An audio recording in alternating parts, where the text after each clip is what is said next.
Welcome, noble Templar travelers. Picture this. We're in Gaul in the 3rd century.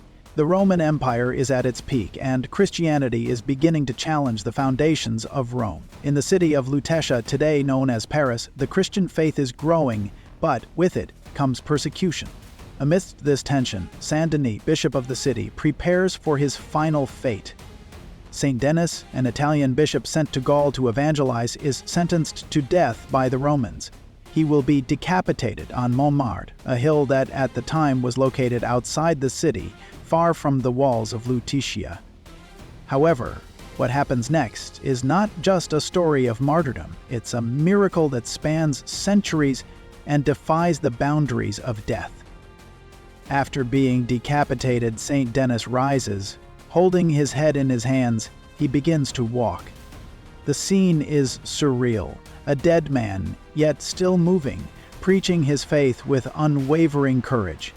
He walks without hesitation for about 3.7 miles until he finally falls. This spot will forever be marked by the construction of the Basilica of Saint-Denis, one of the greatest centers of Christian pilgrimage. Saint-Denis was a Christian leader during a time of intense religious persecution. In the 3rd century, Christianity was spreading throughout the Roman Empire, but this was seen as a threat to imperial power. Emperor Decius launched one of the most severe persecutions against Christians, demanding that all citizens of the empire make sacrifices to the Roman gods as a way to demonstrate loyalty to the empire. Those who refused were condemned to death. Dionysius, as the bishop of Lutetia, was a high-value target for the Romans. He led a growing and courageous Christian community that challenged the imperial system. His message of love, hope, and faith in a single God stood in direct contrast to the Roman gods and the imperial structure that dominated the lives of its citizens. When he was captured, Dionysius showed no fear. He was ready to face martyrdom with serene courage, knowing that his mission was greater than his life. After being arrested, he was tried publicly. The Roman court accused him of disrespecting the gods and inciting disobedience to the empire.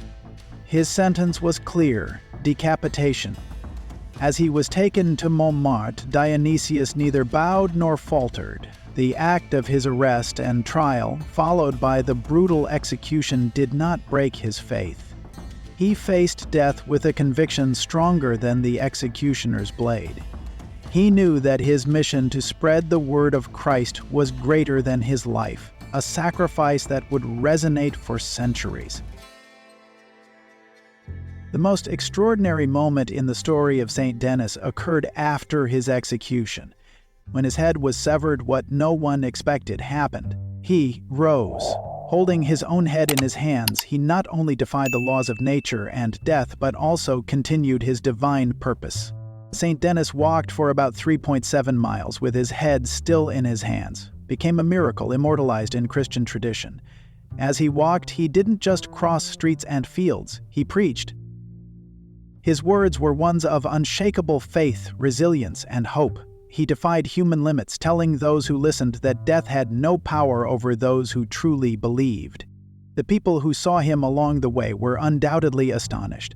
Some were frightened, others disbelieving, and some probably saw it as a divine sign.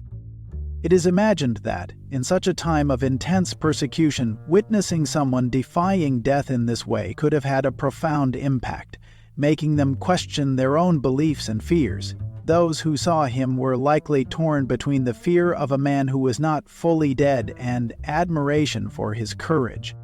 As Saint-Denis' walk was a journey of faith, he continued to preach as if it were his last opportunity to share the word of God.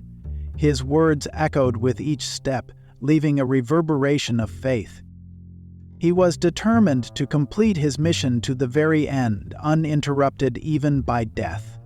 In the end, he collapsed to the ground, exhausted and lifeless, but with the certainty that his spiritual journey was complete. The story of Saint-Denis is part of a broader tradition of saints known as cephalophores, or head carriers. These saints, after being martyred and decapitated, took their own heads in their hands and continued their divine mission, often performing miracles or preaching, as if death held no power over them.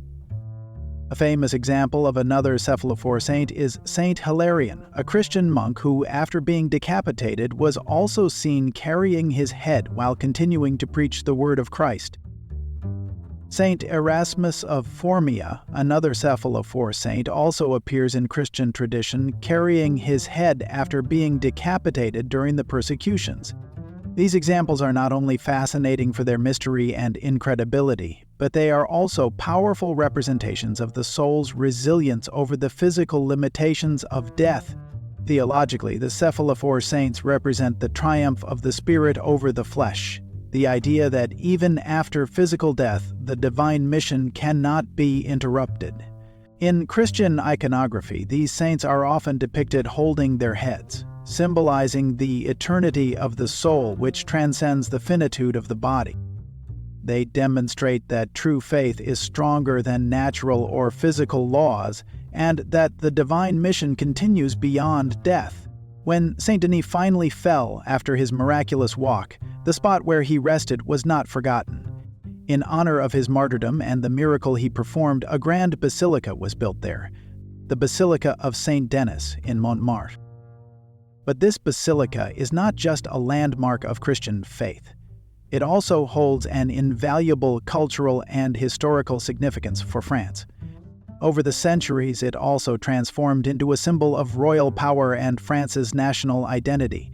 It was chosen as the burial site for French kings, starting with King Clovis I, the first Christian monarch of France, and continuing through to Louis VI and his wife Marie Antoinette, who were buried there after the French Revolution. The story of Saint Denis, the bishop who carried his own head for about 3.7 miles, is not just a tale of miracles and unshakable faith. Even in the face of death, Saint Denis remains steadfast in his mission of faith. This story is more than just an ancient legend. It is a reminder that when life challenges us, we can find strength in our faith. Saint Denis' journey teaches us that we can overcome even the greatest challenges. We would like to know your opinion. Did you know the story of Saint Dionysius and the concept of Cephalophore saints? Share your experiences in the comments below, subscribe to the channel, and share this story with your friends. See you on the next journey. Bye!